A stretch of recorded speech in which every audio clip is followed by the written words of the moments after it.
So, the last session we had, as you can see on this slide, was back in May. And we did an online session there, which was dealing with effective strategies to boost up students' learning outcomes via online learning. And we did a session in the morning on primary and one in the afternoon on secondary. And we looked mainly at how we can adapt our course books and bring online learning from the course book into the online learning environment. Today, we are going to look at strategies to build students' engagement. So we've already got the skills now of taking the course book online, but how do we manage our students online? How do we get them engaged and wanting to learn? And this is a key area, and it's an area I think that teachers have had problems with, and also students have had problems with. And I know from my own experience of having my own daughter who's been studying online for a few months of how difficult she has found it to keep being engaged. And I think a lot of it is to do with her, but a lot of it is to do with the teachers not putting these strategies in place to help her to be engaged online. So we'll have a look, because our students are our main priority. And I can tell you now, she has already gone back to school. We're back to school in Thailand, and she is much better. She's more, she's happier, she's more engaged with me, more engaged with her friends, and that's great to see. So let's see what we can do to help our students to become more engaged with each other while they're online. So if there is a problem, by the way, I should have mentioned, with any internet issues, if there are any challenges with the internet, just stay around, don't go anywhere. It might be my problem, it might be your problem, but we also have Warissa, who's a presenter, and I have another computer available. So if I do drop off on this computer, don't worry, it will only take a couple of minutes and we'll be back with you straight away. Okay, let's look at our aims for today.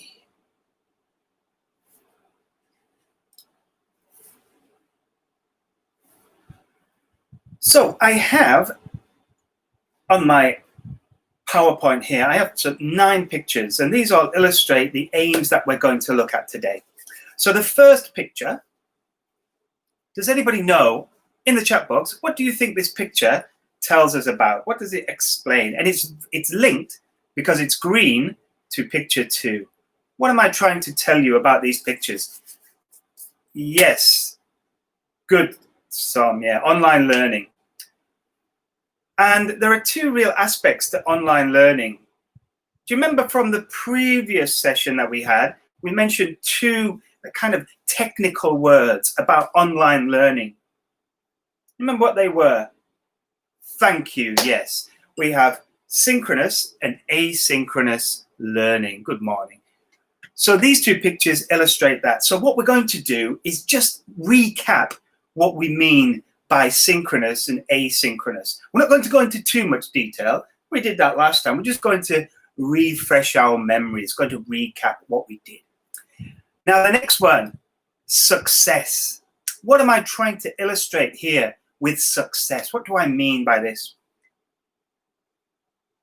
What's going to be my topic when I think of this success?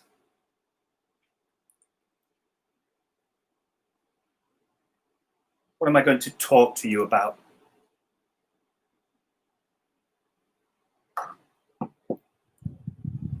Okay. Now, everything is about engagement. The whole session is, and this is a specific point about engagement.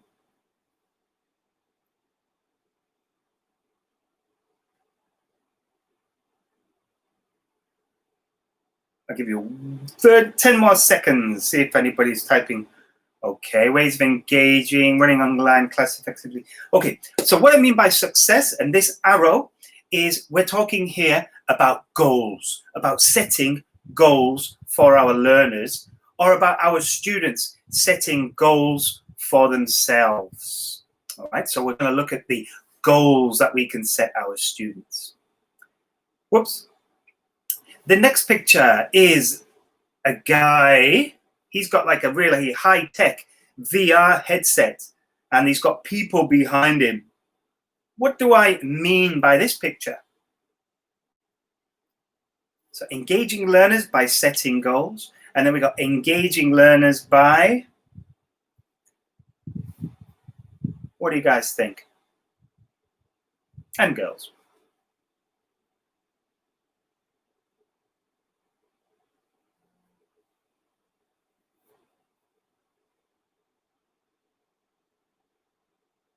Okay, foreseeing social media.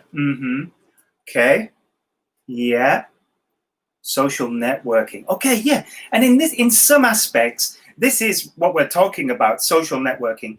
But we're not talking about a wide social network such as Facebook or Twitter or Instagram. We're talking about creating our own social network. So our own space, our own places where students can have a sense of belonging, somewhere where they can go to express themselves or check homework. It's basically a hangout area for our students. And we're going to look at ways that we can create an online environment for our students. Very simple methods to do that.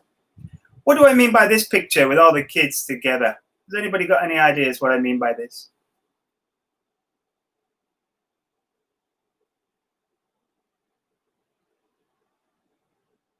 Okay, this one is all about getting to know your learners. Who are your students?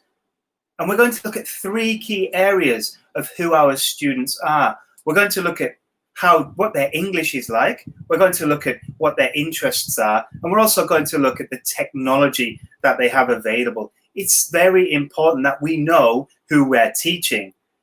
It's very important that we're able to engage our learners in a way that they want to be engaged. And I'll show you how we can do that. Why is their hair straight?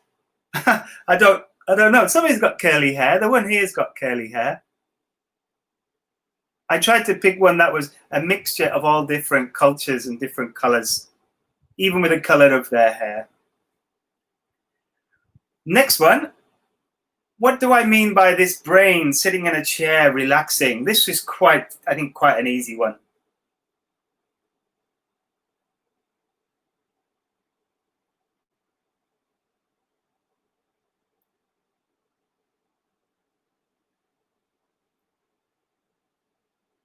Sitting in his chair, relaxing away.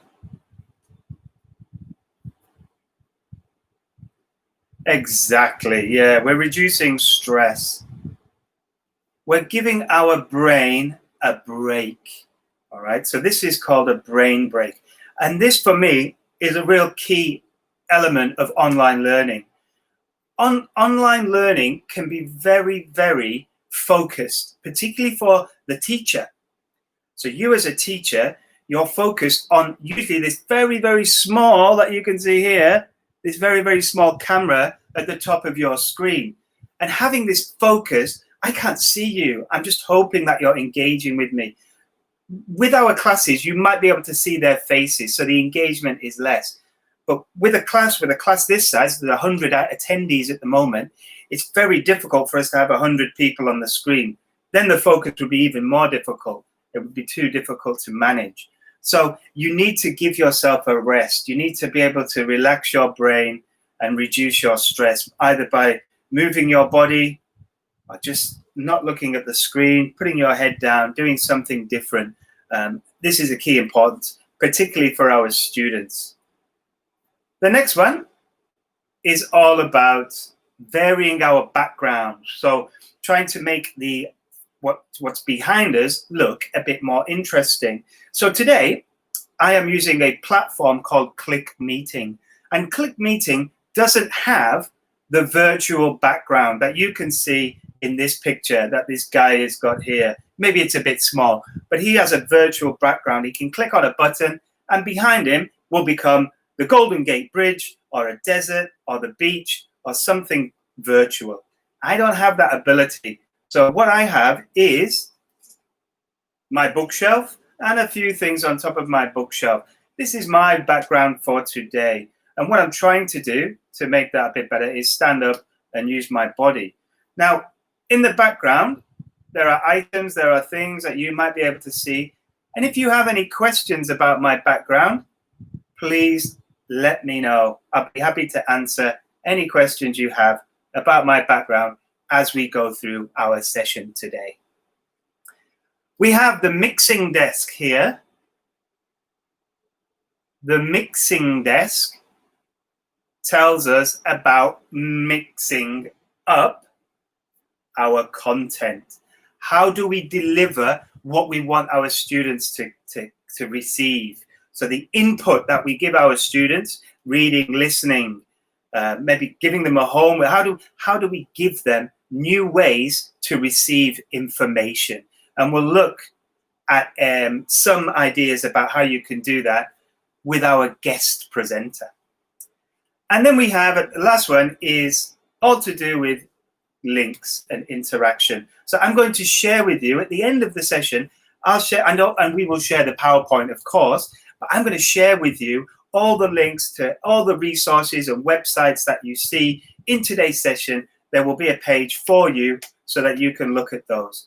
I'll also share with you our email addresses so that you can contact us if you have any questions about today's session or about teaching in general. Okay, are you ready to go?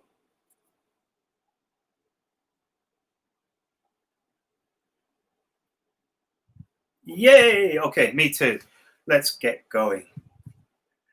All right, so the first thing we're going to look at is, oh, sorry, excuse me, I should have gone back as well. Now, I just wanted to make this clear, the colors. So here you can see two green colors, and this is mainly to illustrate that these two items are mainly theory, not practice, really. The colors in orange, you can see around them, these are things you can do before the lesson to engage your students. And in red, these are the things you're going to do in the lesson to engage your students. Okay, just to make that clear to you. So, here we have our two pictures of synchronous and asynchronous learning. So in the chat box, can you tell me some ideas? So for example,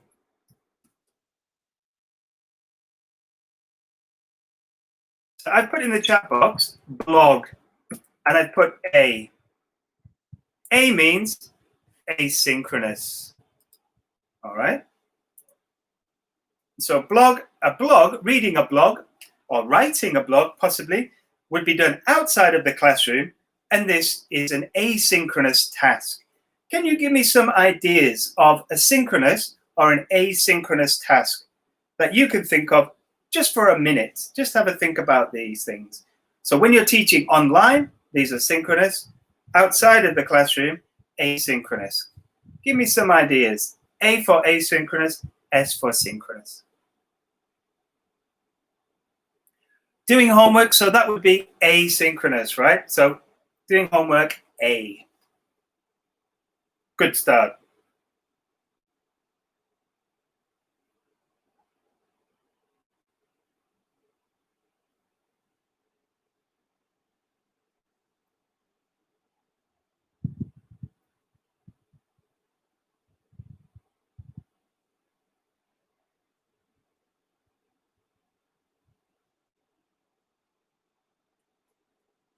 Okay, so don't forget to let me know what you think. Are they asynchronous or synchronous? What are they? Are they part of the lesson or are they at home? Doing worksheets, copying the lesson. Okay, so I think probably copy the lesson. You're going to be doing that in class, so that would be synchronous. Worksheets could be, I think, both. Do it in the lesson, outside of the lesson would be both.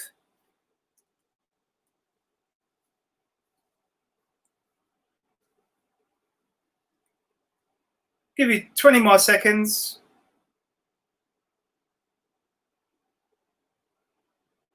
Doing research, yep. Very, very good. So again, I think that would be maybe even could be both. An assigned project as well, yeah. Okay, let me show you live chatting. I like that song. Let me show you an example or some examples now. Good, good. These are all great, great examples. And let me show you what I've got here. Now, what I'd like you to do, just for a second, and you don't need to write anything in the chat box. I'm just going to give you 1 minute for yourself, by yourself, match these ideas to synchronous or asynchronous. All right, so an online forum and discussion board, is that A or synchronous? Which one is it? Can you match them for me? And just do this yourself. And in 1 minute, I'll come back and check the answers.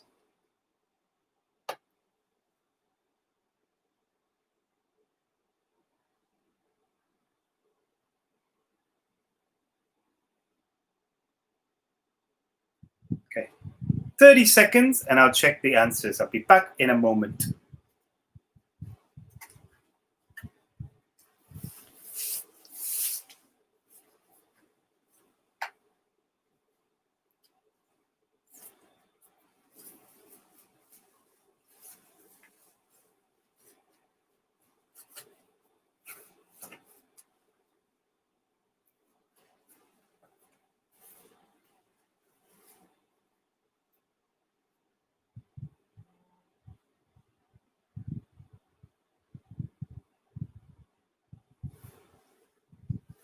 All right, good. Some of you are putting the answers in. Okay, okay, good. Keep going.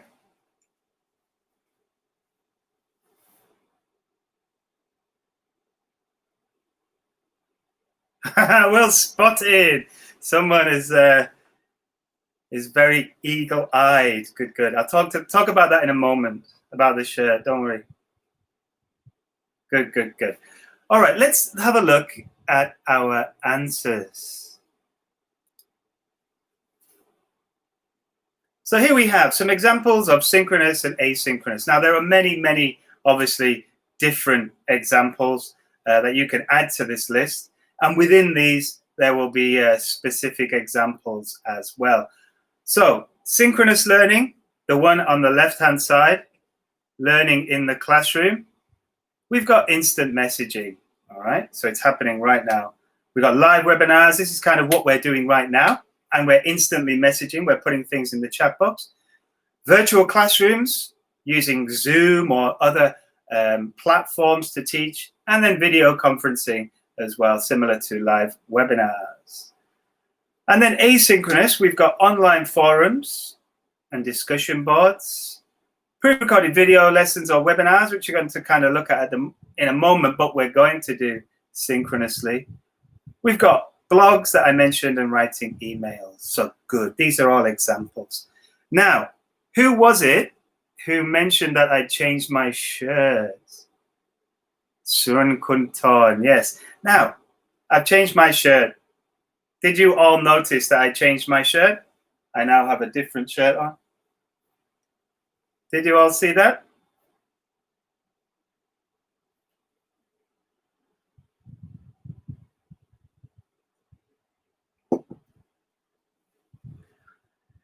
Now, the reason I changed my shirt is because I can't change my background.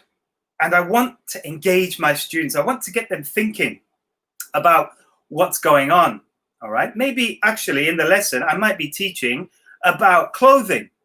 So before I had a long sleeve shirt on, and now I've got, you can see, I've got a short sleeve shirt on, all right?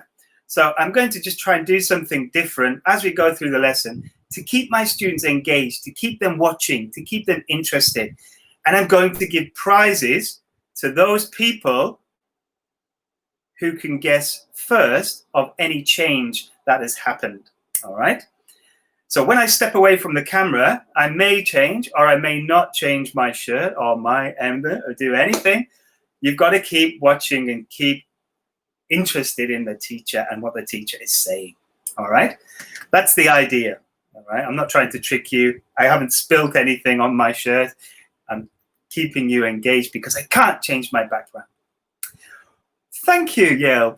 I do like this shirt. It's a very old shirt, but it's a very comfortable, and I try to wear it as often as possible, even though if you were here right now, you would see the collar is nearly gone. But I do love this shirt. Anyway, enough of that. So the next thing we're going to look at is this one of success. So we talked about goals, right? We talked about the goals that we have and what we can give to our students. Now we have 3 goals. We have, what are the 3 goals? Can you write them in the chat box? What are they? There's a clue. What kind of goals are there?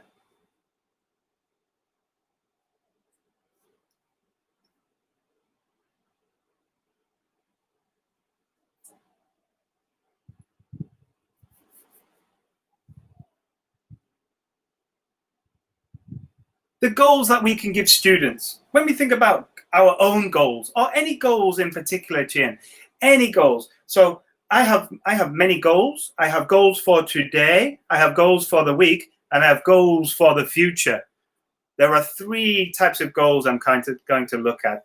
The goals of this lesson are what we call, if you think about, there's another clue. Short-term goals is correct, yes. So we've got short-term, we've got mid-term, and we've got long-term goals. So these are the things that we're looking at with our students. So what is a short-term goal? What is a mid-term goal? And what is a long-term goal? And then along the side, I've got partner up, all right? And this means we can put students together, work together to help them achieve their goals. If you think about performance management, when you as a manager and you have your teachers, or you as a teacher, when you're trying to develop yourself and perform better, you look for someone to help you, a mentor or a colleague that might be able to give you advice and support. And this mentor or colleague could come from many different areas. It could be another teacher, it could be a manager, it could be someone from a different organization who will guide you and help you. When we're students, we can get this from our peers. So we want to give our students. Now, when I know some of you will be thinking, well, I teach kindergarten. That's going to be a challenge. But for sure, kindergarten, they're going to need your help. You're going to need your support. You will set the goals and you will guide them. But as they get older and older, then they can start creating their own goals with your guidance and help each other to make sure that they achieve these goals. If I set a goal myself and I say, by the end of the year, I am going to have completed 3 online courses on self-development, right? That's my goal for the end of the year, 3 courses. I say that to myself. What do I have? Why should I do that? Only from my own self-being, right? If I have someone that I've told it to that will help me and ask me, how are you doing? How are you getting on? I'm more likely to be able to complete the goals. So it's always good to have somebody that will help you and guide you and motivate you to complete the goals. Now, what do I mean by short-term goals?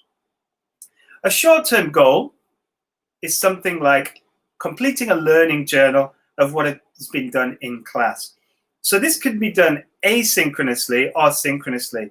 So at the end of the lesson, the students might have a template where they have to write maybe some new words that they learned, the grammar, if they're studying grammar, and the skills that they practiced in the class. Okay, and this gives them a little journal of what they have done in that lesson. And by reflecting on that, by writing it down, the teacher can guide them, or you can ask students if they're older to do it by themselves. They get a sense of achievement as well. They can see what they've done. And this goal of writing down what they've done is a very simple way of recognizing their achievement. We want students to build their vocabulary. It doesn't matter what level they are. So we might ask them to write a list of new words. All right. So this list of new words, they might put this in our shared environment, which we're going to look at in a moment, or they might write it in a separate vocabulary book. We might ask them to add something to the classroom wall page, which I'll show you in a minute. I'll show you some ideas of some very nice short to mid-term goals that you can create for your students to be able to achieve easily and effectively. And if we are partnered up, we might ask you students to send a message in English to a classroom mate. Now, this message might be using vocabulary that we've used in the lesson, or grammar that we've used in the lesson, or maybe even a function that we've been practicing in the lesson. Maybe the function has been asking for advice, for example, and we might ask students to send a message to their friend asking for advice, and then they receive the advice back. The great thing about this is it's actually a real situation, and students can do it effectively using English, using the technology, and have this short-term goal. When we think about mid-term goals, we might be thinking about the end of the week. Short-term, end of the lesson or end of the day, end a couple of days. Mid-term, end of the week kind of goals, or end of a unit, or the end of something longer than, say, a week or two.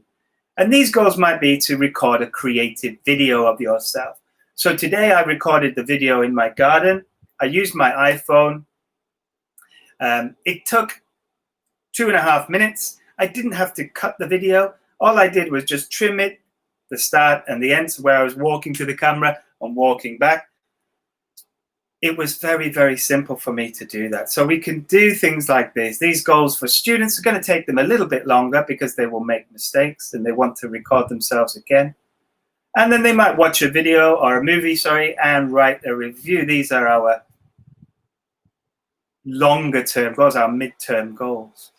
And then our long-term goals. Does anybody have any idea what a long-term goal might be for our students? Have you got any ideas? I'd give you ideas for short and mid. What might be a long-term goal? What might you set for students as a long-term goal?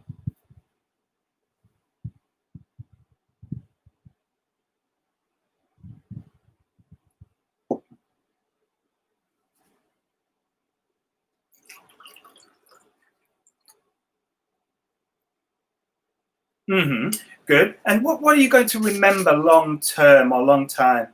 What kind of things?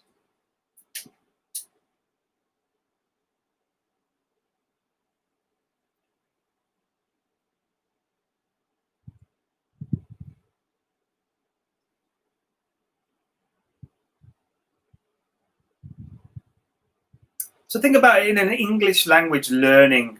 What kind of ideas? Yeah, so that's good. So what are you going to set for your students? So what is the goal?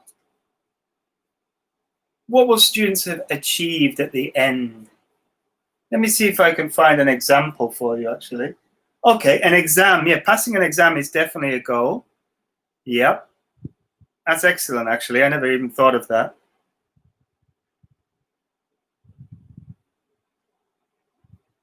Okay, good. Now, I'm going to try and find an example from my book here.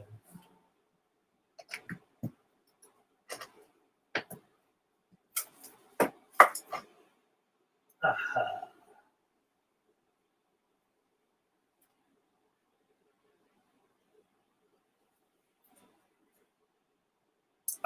I love this. Complete an essay effectively or complete the 12th grade. Good is a nice goal. 1 second. I'm going to find one example for you.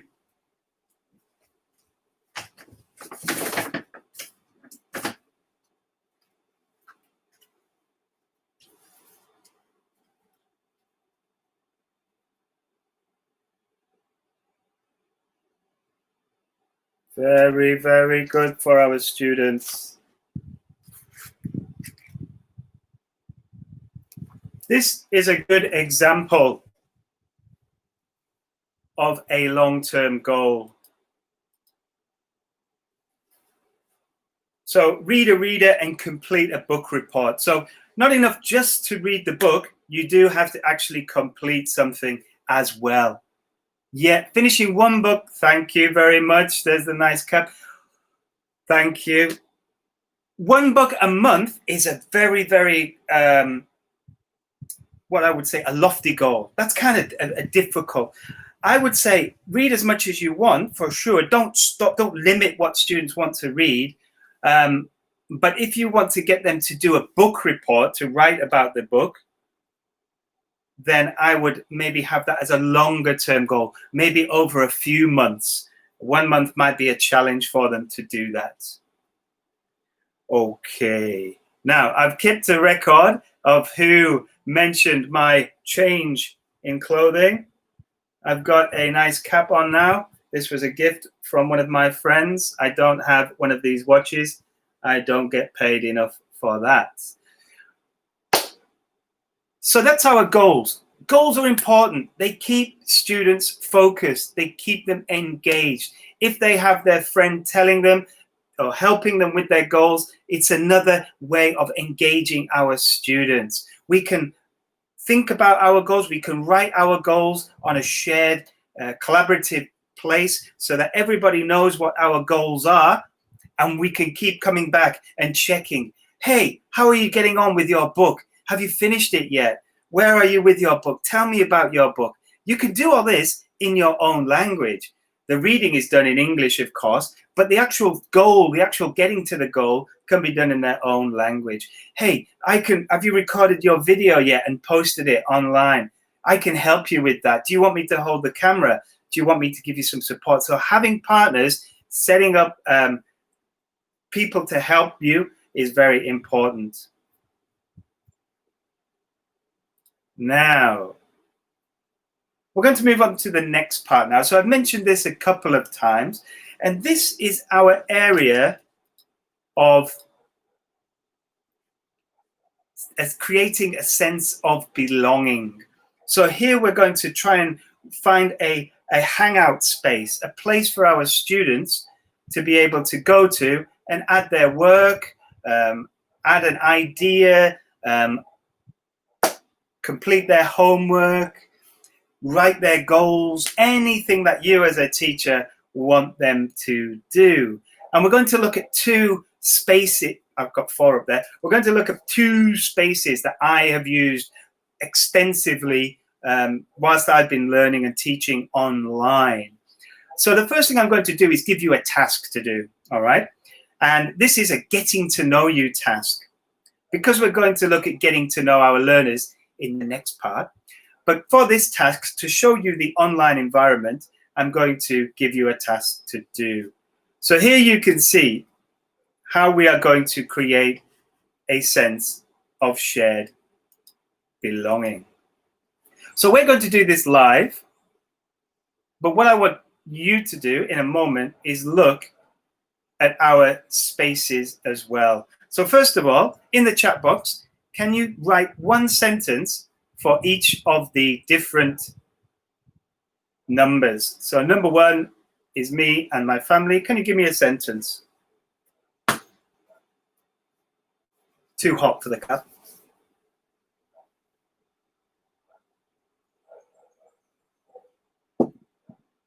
So these are all sentences about me. This is an introduction to Teacher Del. So think about your subject.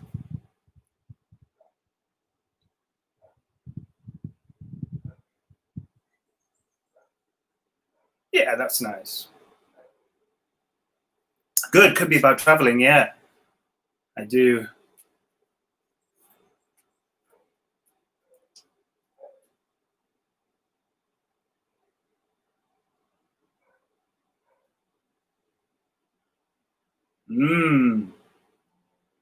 Okay, good.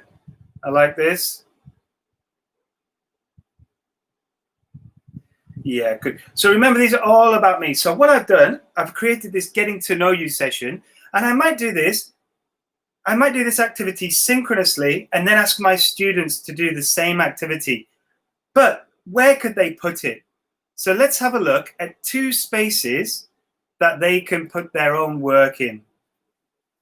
So I'm going to look at these 2 areas. This one is called Miro. Okay, I need to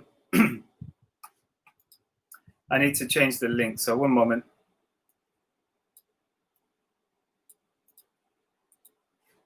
Just let me open that in Google.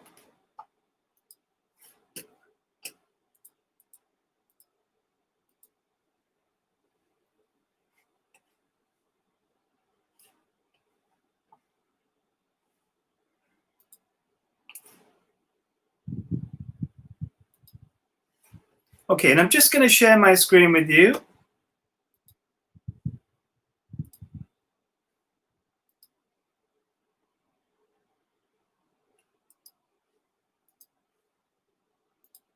And I'm just going to check you can see that.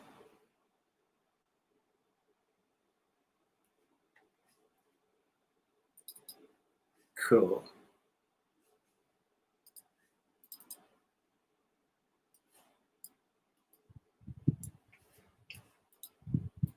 Let me just go back. So you, okay, you can see me. Good. So you can now see my picture. And you can see that I've written my answers here. All right. So these are my answers. You came up with some really nice answers.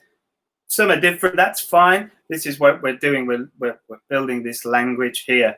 So you can see this is about Dell. He has a wife and daughter. He likes boxing. Now, you can see from the subject there, it's got he. He likes boxing. His favorite team is he likes reading. So I haven't actually written this myself. What I've asked someone to do, or what I've done, is I've uploaded to my shared space this Miro. You will see here I have a whole blackboard, many, many different blackboards that I can add things to. I can add shapes. I can add writing to.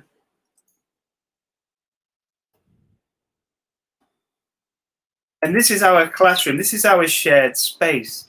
What I've done is I've added my picture and I've asked one of my students to write about my picture, okay? And then my student will put up the same picture, but with images for themselves. So they would then make this bigger. They would add their image here, and then ask me to write about them. So here we have this shared space. Now, if I have 40 students in the class, it doesn't make any difference. I have a whole massive wide space where I can put everybody's picture in my class. Okay, so this shared space, Miro.com, is excellent. It's a really useful tool for you to put loads and loads of different ideas and different activities. Now, for example, I'll show you another example activity. We can have what we call class votes. So here I have, I prefer dogs to cats. And you can see I have a picture of a dog and a picture of a cat. The red dots are for the boys in my class, and the green dots are for the girls in my class. And students will take one and move it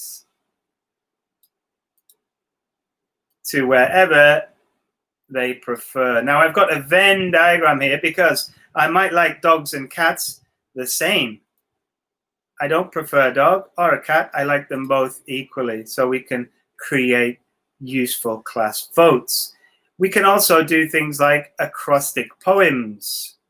So here I have my name Dell. And Dell is dedicated, energetic, and loving. So I would ask my students now to go onto our shared platform and write their own acrostic poems for themselves. And something else I could do would be to show my word list for the day. And you can check now my chimera. Have I got these words correct?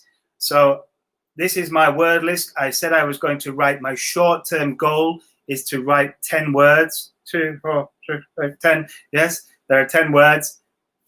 And I'm going to share my word list with everybody else so they can copy my word list if they want to.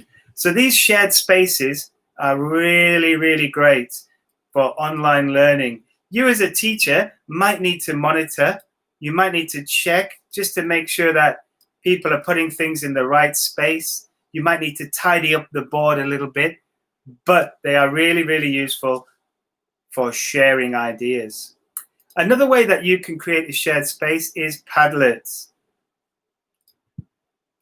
So Padlet I showed you last time.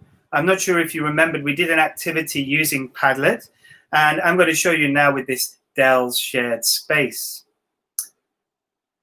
So here you can see I have my picture. I can make it nice and big so everybody can see it very clearly. And then again, I asked the student to write about me. He's married and has a daughter. So those pronouns have changed. Something for homework that I wanted my students to do was to take a picture from their bedroom window. So here you can see a picture from my bedroom window.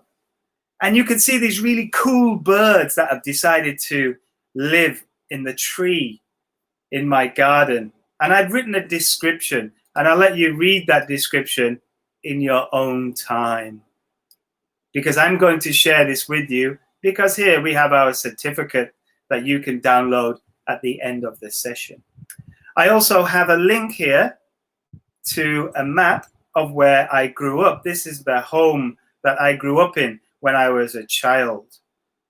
So these shared spaces can be used for anything, but what they do, they create a sense of belonging. They bring people together. And it's up to you as a teacher to decide how you're going to use this, how you're going to bring people together to use these shared spaces and to collaborate with each other.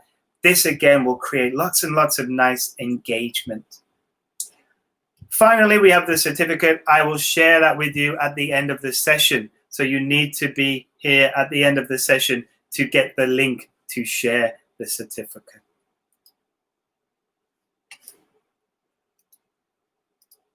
Okay, let me go back to the session. And there you are.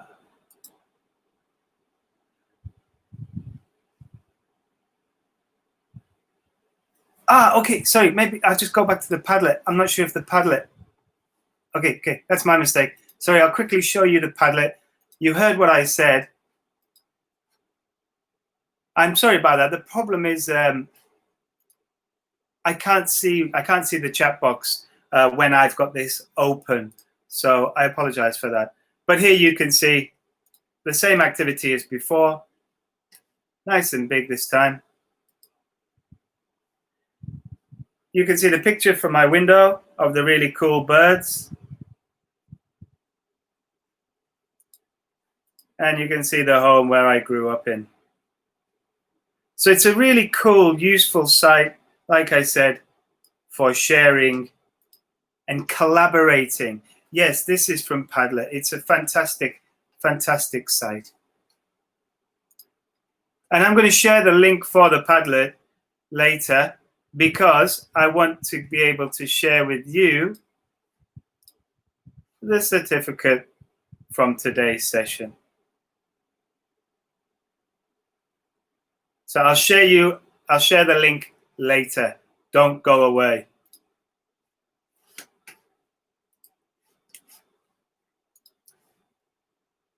And we're back.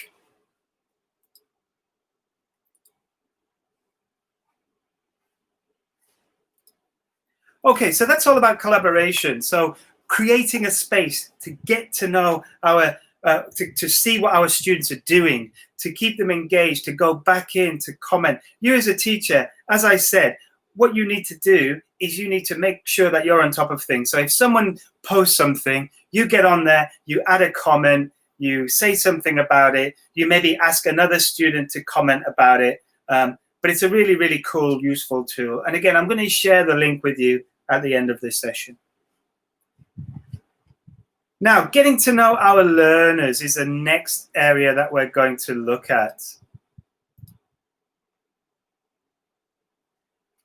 So, getting to know our learners is key for engagement. How can you engage somebody if you don't know who they are?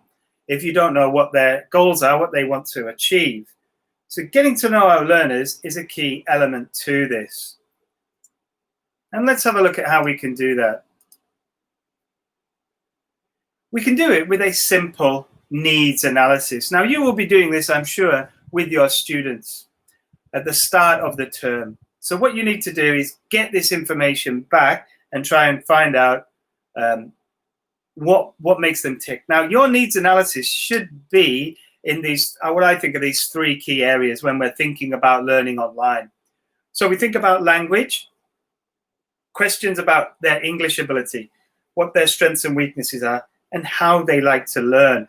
Now, depending on your level, obviously with kindergarten students, you're not going to really be able to achieve a needs analysis when you're talking about language. You need to be talking to parents about these kind of things. The interests, you might be able to get that from a kindergarten student. You might be able to find out what kind of cartoons they like, this kind of thing, whether they like things that are common on the TV or certain books that they might prefer. And again, you're going to be talking to parents. And then obviously technology, you will need to find out from parents, probably from second, maybe even up to secondary level, about the kind of technology that they have access to. So when we think about language, we have examples here. So in class, do you like learning alone, in pairs, in small groups? So this is how they like to learn. It might be, you might do a diagnostic test to find out English ability. That will go into the needs analysis. The key area, I think, for engagement, however, is interest, and particularly engaging secondary students. They can be a challenge to engage, even face-to-face. Secondary students are going through a difficult stage in their life, so engaging them is a real challenge. If we try and find out what they are interested in, and we try to cater for those interests, we will generate more engagement. And I'll give you an anecdote. When I was teaching for the British Council, I had a class of students, and there was about 25 students. They were all grade 7, and they were girls. It was in a girls' school in Thailand, a very traditional girls' school, grade 7 students. I am a 40-year-old man. I don't really have much in common with 25 grade 7 students. Very difficult for me to understand who they are and what they want. Now, I have a daughter, but still, it's still a challenge for me. Imagine if you don't have a daughter or any contact with teenagers, it's a challenge. I needed to find out what they wanted, what got them going, what they enjoyed. And one of the things was, well, there was two things: music and art. English language learning didn't get them going. English language learning was not a priority. Art and music was a big deal for them. So what I did, I got a piece of paper, I got them to write down all the music that they like, one choice for one student, their favorite song. And what I did was, during times in the class when we could play music, I went through the list and I played their list of songs that they enjoyed. Now, they enjoyed listening to the music, but they also liked it that the teacher was paying attention to their needs, paying attention to them. It was very important. The same with art. I gave them opportunities to spend time, and this would be maybe during a brain break, which we're going to look at in a moment, of how they can express themselves, give them 10 minutes or 5 minutes in the class to just express themselves how they wanted to, and then back to learn. And by doing this, I supported them, they supported me, and we managed to effectively get through the class and learn something as we went along. There was no fighting, there was no problems, and I really learned from that experience. But I had to learn what got them going, what was their interest, not how good they were at English. That wasn't so important. What was important was that I cared about them, that I showed that I understood their needs. Technology with online learning, massively, it's a key factor. We need to find out what technology they have access to. Have they got a webcam? All right, if you're doing face-to-face teaching, they need a webcam, of course. They need to, possibly, depending on what you're doing, they might need to have a strong internet connection, of course. All right, so if you're showing videos, for example, a weak connection might not work. So you might think of solutions where you're not using up bandwidth. You might send it to them before so that they can access it before the lesson. You need to find out whether they are sharing a computer. Often, students that I've met in Thailand will have brothers and sisters, and they have one laptop, and they need to share the laptop. that's a big challenge, isn't it? If they're both studying at the same time, they can't both use the same laptop for the same class. So we need to find out. And sometimes it might be uncomfortable for students to say, I don't have a laptop, I don't have a webcam. So you need to do this discreetly. So you can do this by sending out a paper-based needs analysis. Now, this is taken from a guidebook for English language teachers. This is more to do with the language and resources. But if you're doing paper-based and you're studying online, how are you going to get it back? It's a bit difficult. They'll have to drop it off at the school. It might not work for you. I don't worry about it being hard to read. You don't need to read this. Don't worry. It's just an example of how you can do a needs analysis. And you will be able to read it when I send you the PowerPoints.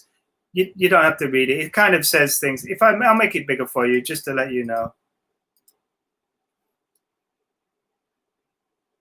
So you can see it's kind of an example. You will be adapting this for your students. And you might even want to do this in your own language because it's a key area. It doesn't have to be in English. It's not an English test. It's a way to get information. So you can do this in your own language.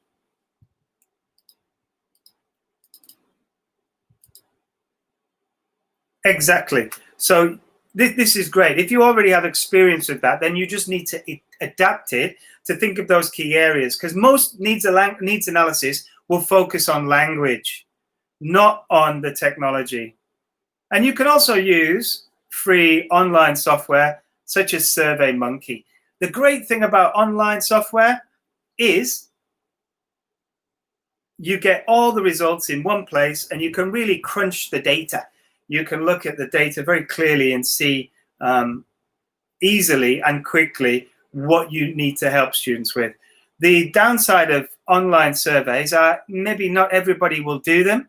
The other downside of online surveys, and for example, I guarantee today we have 103 attendees.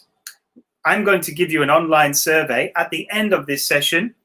I guarantee there will not be 103 people doing the survey. And I'm not blaming you, of course. It's just natural. That's what happens.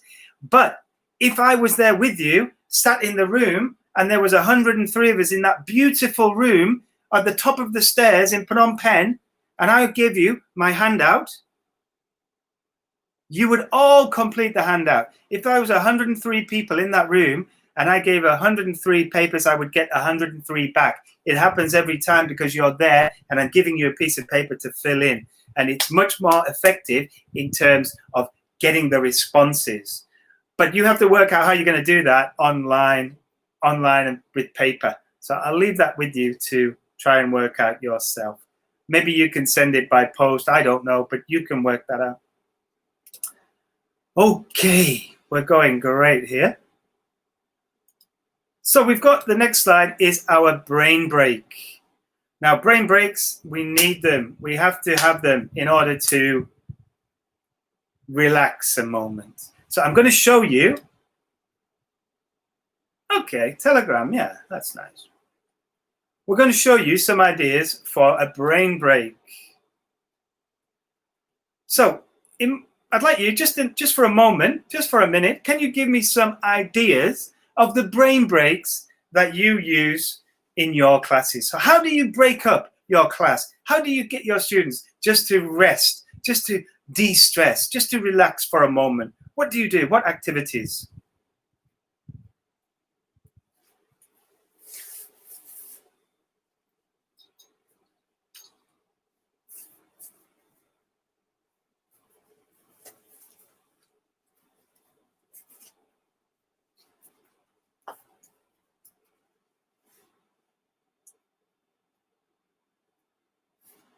Okay, let me have a look.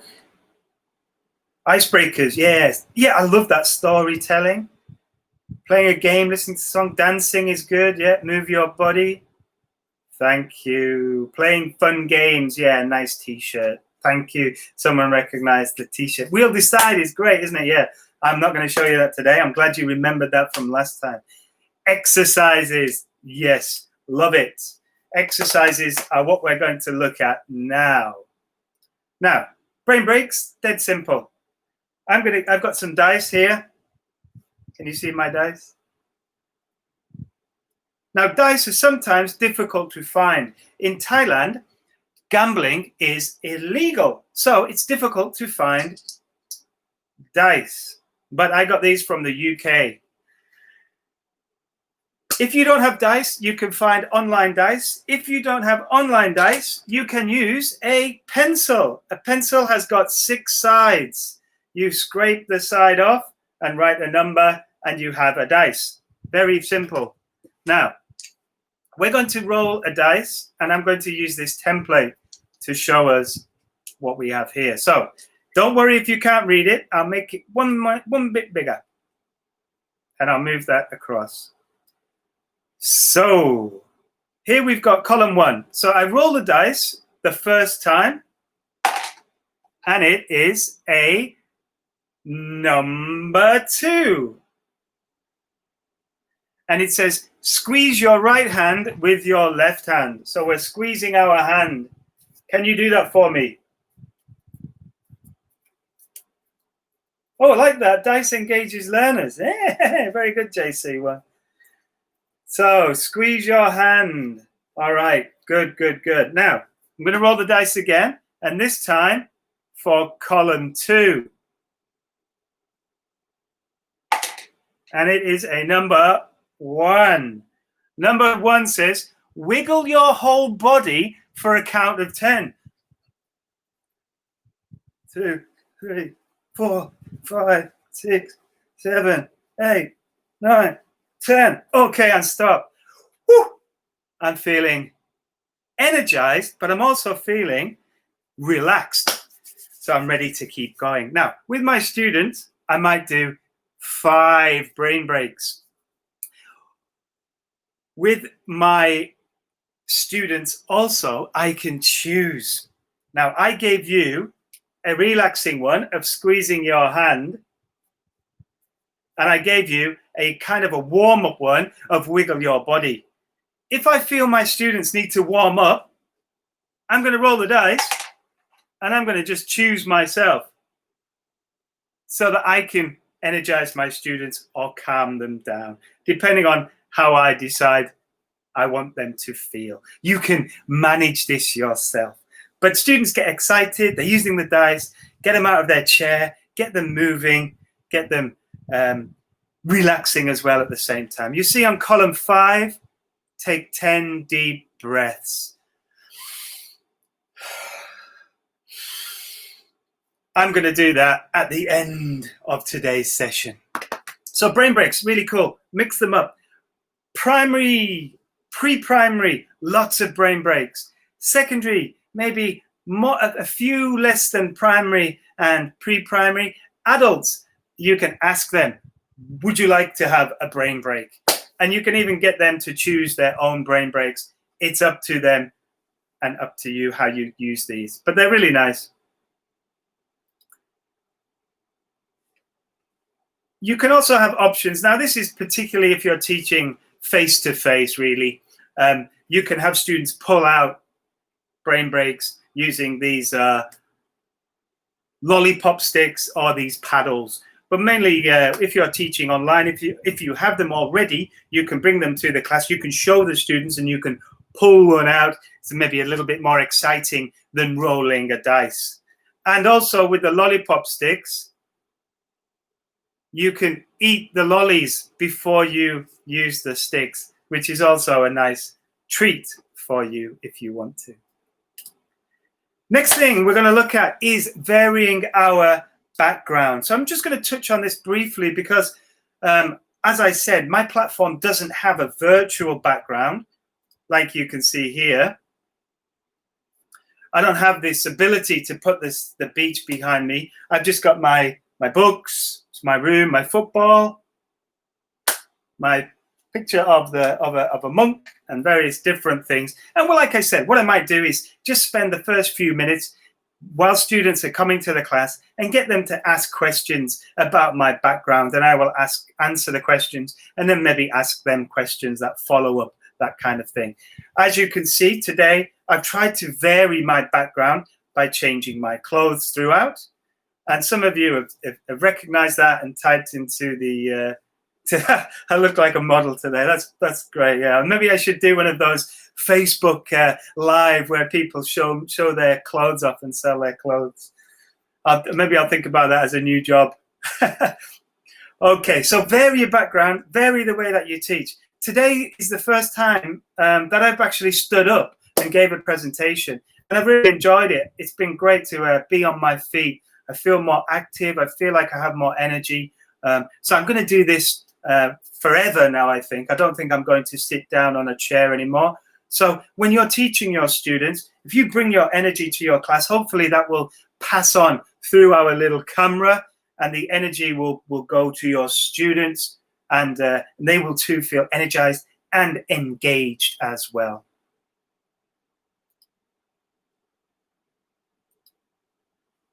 And the last thing we're going to, or really kind of the last thing we're going to look at, is mixing up our delivery. So here we have a mixing desk, and it tells us all about mixing up delivery. So mixing up delivery of content. Now, I'm going to give a prize to the first person who tells me the name of the person you can see in the photo.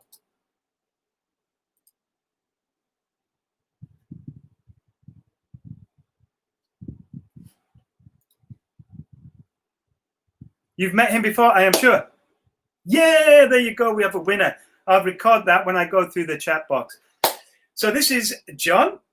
Some of you have met John before, and if you haven't, I'm going to introduce you to John in a moment. So mixing up the delivery of content is very important. Today you've seen me talking to you, so I'm going to mix it up now. And I'm going to mix it up in a way that I'm going to ask John to tell you how you can also mix up the content of your, or the delivery of your content. So mainly today, I've been giving you a PowerPoint and you've been listening to my voice. How can you give the input to your students? Listen to John, and while you listen, answer the questions. Now, to listen to John, you have to click on the link in the chat box. And I'll give that to you in a moment.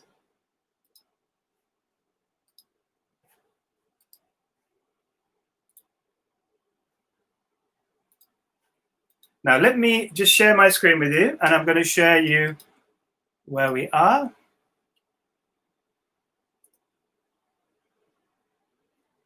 So when I share the link, you will see you found an open class, and it says join open class. So click join open class, and you can click on the video, the play item or play icon.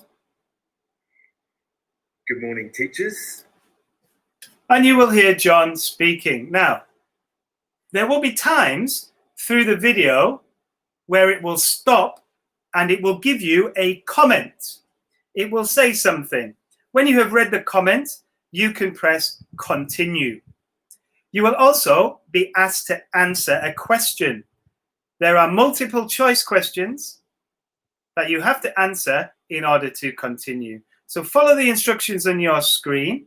You have about 3 minutes, so I'll give you about 5 minutes to do this because you have to answer the questions. And at the end, there are 2 open-ended questions, and we can answer these in the chat box as well.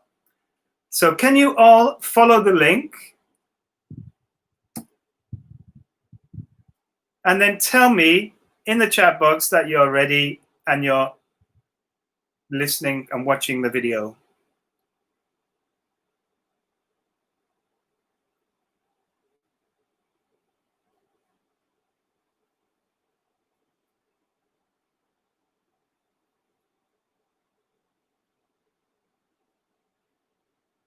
Are we all good? Can you see the video? Can you complete the activity?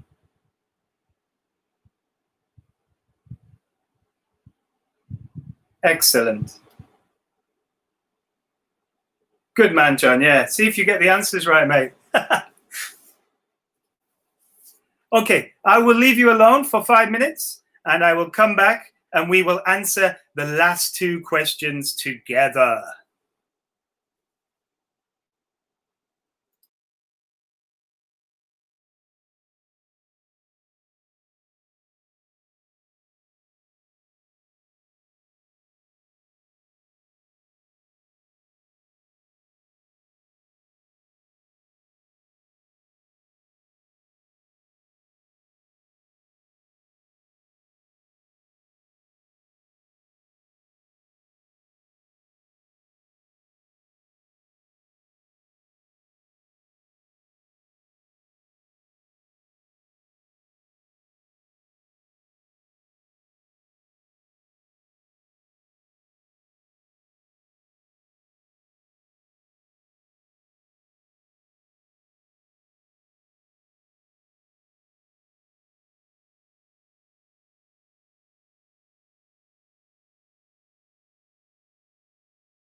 Good.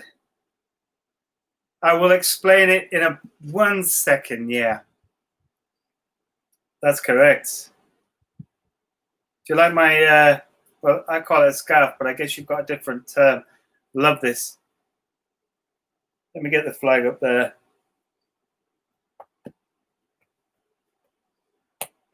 Think about different ways to give input to our students.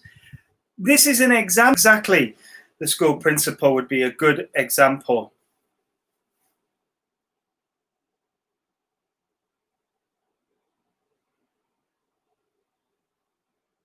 Who else could you use? Exactly. Close friends. The only limit you have is on the language ability. Okay, so you just have to have somebody who can speak English at a reasonable level. Now, if you are a teacher, you might be looking at another head teacher or a famous lecturer. Exactly, you might ask someone to join your class one day and give some input to your students. To try and bring other people in. Normally, me and John, we don't share lessons, or we don't share training sessions like this. But today it's been great. It's been great to have John here.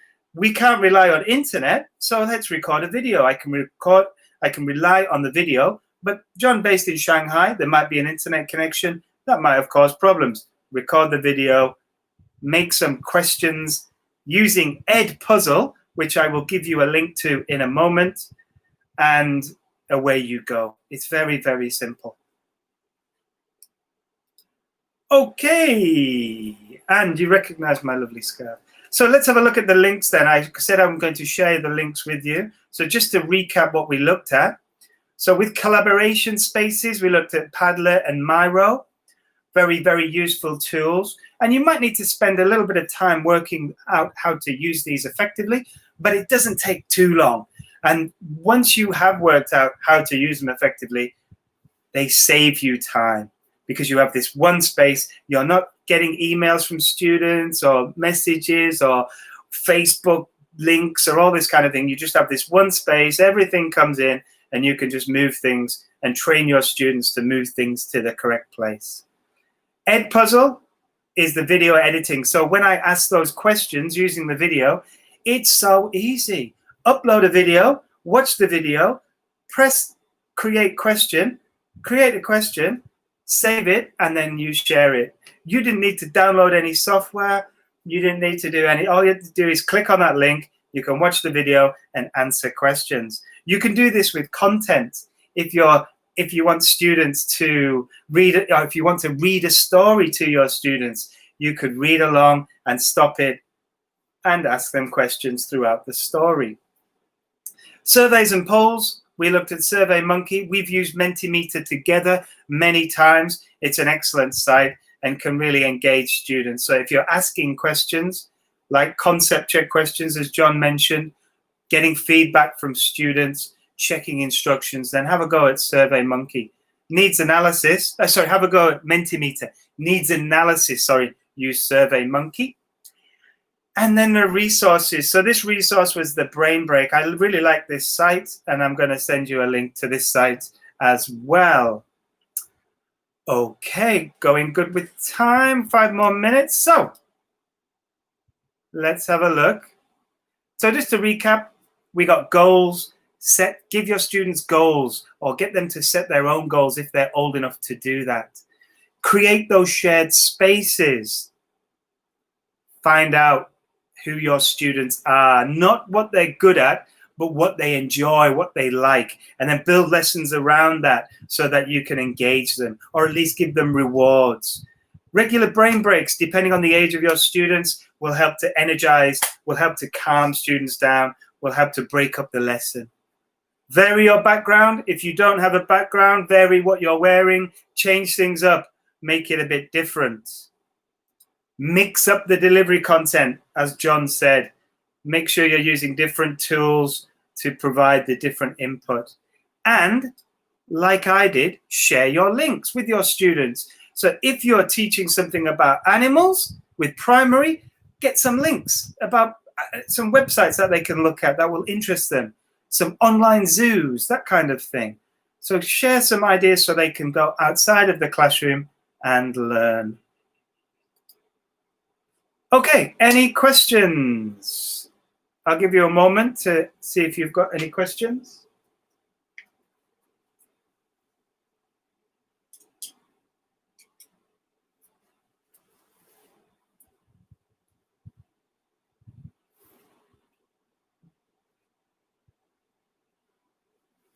No more questions? Thank you very much. It's my pleasure, darling. I'm very, very happy to be with you guys again. I only really wish, the only downside is that I can't be with you in person. But fingers crossed, let's be positive. Who knows what's going to happen in the future, but hopefully we'll be there next year.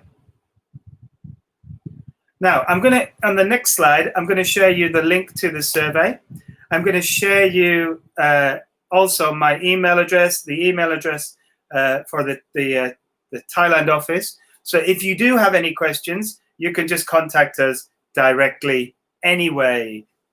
So let me share that page.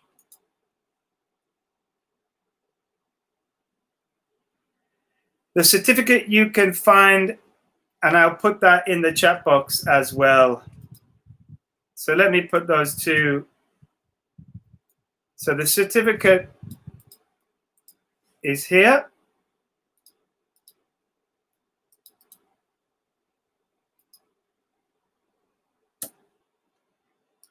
You can download the certificate there.